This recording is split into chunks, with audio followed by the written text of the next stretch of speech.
బయలనంగను గగనంబు బయలుగాదు, బదులు లేకను చెప్పని బట్ట బయలు. అట్టి బయలెప్పటికి చూడ నంతటుండో, కల్పనాతీత యోగాత్మ కేవలాత్మ. బయల నంగను గగనంబు బయలుగాదు,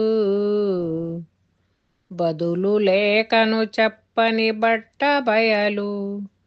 అట్టి బయలెప్పటికి చూడనంతటుండు, కల్పనాతీత యోగాత్మ కేవలాత్మ. జై నిజ గురుభ్యో నమ. శ్రీ గురు బాలరామస్వాముల వారిచే విరచితమైన కేవలాత్మ శతకంలో 99వ పద్యం. దీనిలో బోధ దృఢీకరణం కావిస్తూ ఉన్నారు గురుదేవులు. నాయనా శిష్య, బయలనంగను గగనంబు బయలుగాదు. బయలాంశం అంటారు గగనాన్ని. బయలు అంటే శూన్యమని కూడా. అయితే బట్టబయలు గగనం కాదు. గగనంలో శబ్దం ఉన్నది. గగనం అనేది ఆవరణం, ఆకాశం అనేది ఆవరణమే. అది నాకు అవకాశం ఇస్తున్నది. మిగిలినటువంటి 4 భూతాలు ఏర్పాటుకు దోహదమై ఉన్నది. అదే ఆత్మ అయి ఉన్నది. అదే సగుణ నిర్గుణ బ్రహ్మములుగాను ఉన్నది. కావున గగనం బయలు కాదు.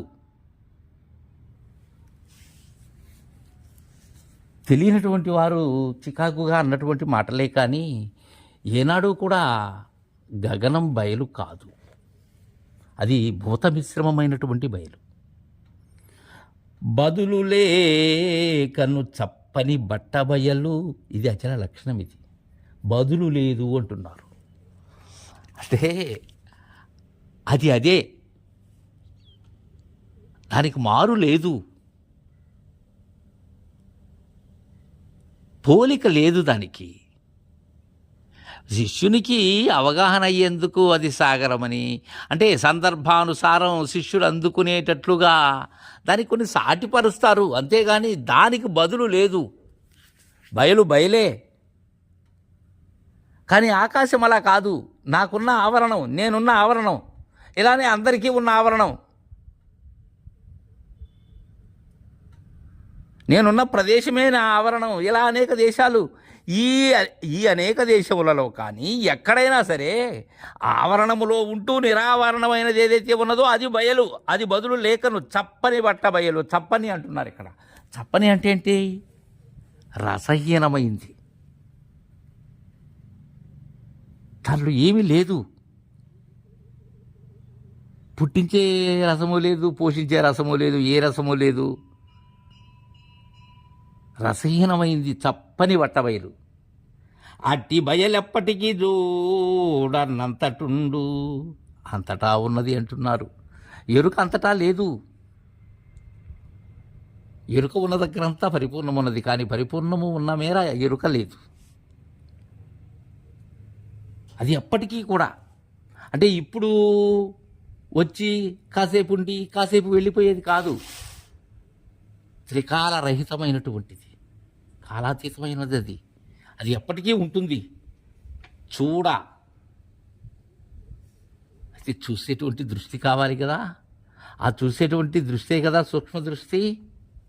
ఆ చూపించేటువంటి వారు చూపించకూడని దానిని, చూపించరాని దానిని చూపించేటువంటి వారి దయతో చూసేటువంటి సూక్ష్మ దృష్టి ఉండాలి. అలా ఉంటే అంతటా అదే ఉన్నది, కనబడుతూ ఉన్నది, సంశయమే లేదు. అదే ఉన్నది నా ఎదురు, నేను దానిలోనే ఉన్నాను. తిరిగినటువంటి కనులకు ఎదురుగానే ఉన్నది. కల్పనాతీత యోగాత్మ కేవలాత్మ. జై గురుదేవా.